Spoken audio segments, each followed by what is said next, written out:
Hello again, my name's Gabe Zollner. Well, as most of us have heard, the actor Harrison Ford, he crashed a vintage aircraft. He took off from Santa Monica Airport on March the 5th, 2015, and shortly thereafter his engine had been reported to have failed. Now what's interesting is this is Harrison Ford's third aircraft crash. He crashed in a training flight in a helicopter, and he crashed in a previous flight in an airplane. You sort of think maybe that he should pack up his pilot's license. In either case, he was able to bring the aircraft down very close to the airport in a golf course. Now, the good news is that he wasn't killed. He's apparently, from what's been reported, he broke some bones, and he ended up with some severe cuts. The airplane appears to have been destroyed, not by fire, but just completely broken apart. The wings are broken off of it, and the undercarriage is trashed, and the front end of the airplane where the motor resides is also gone. The NTSB will determine, I believe, as to the cause of that crash. The fact that it happened shortly after takeoff,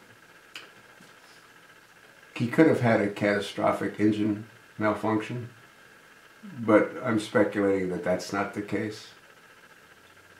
I'm speculating that he either had a fuel issue, he could have possibly had water in the fuel, he could have even had the fuel turned off, or he could have had the valve set to an empty tank. I have no idea, and I'm sure we'll find out.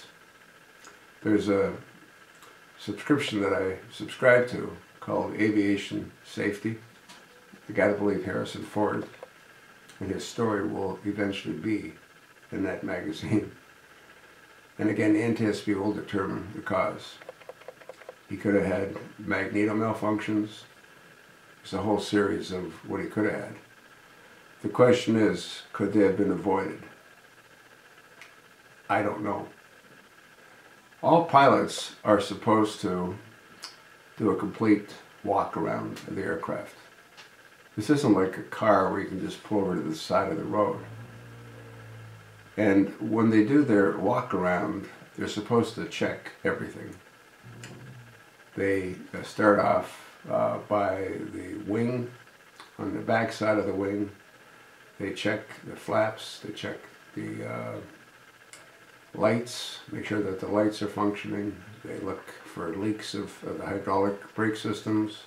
They check the oil. In some aircrafts you check the brake fluid level. You check the propeller, you look inside the front areas of the engine that you can have access to make sure there's no birds in there that have started to nest. You look for anything that's unusual.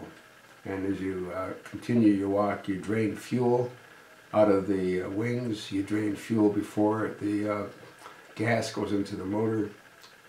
You then do the same on the other side of the aircraft.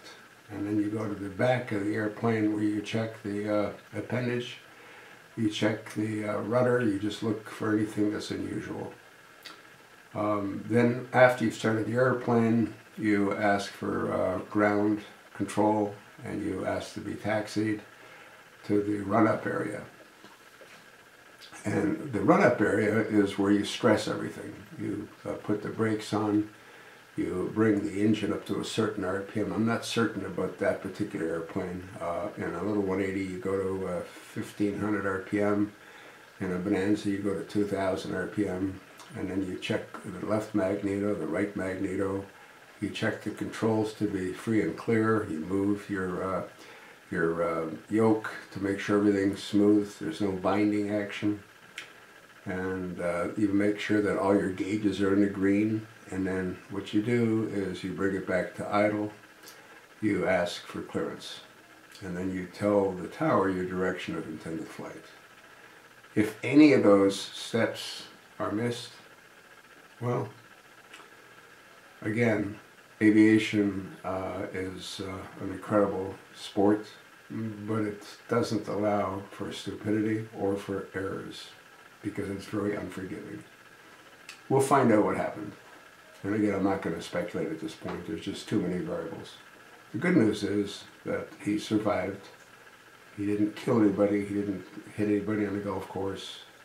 And it could have been a whole lot worse. So, we'll see, won't we?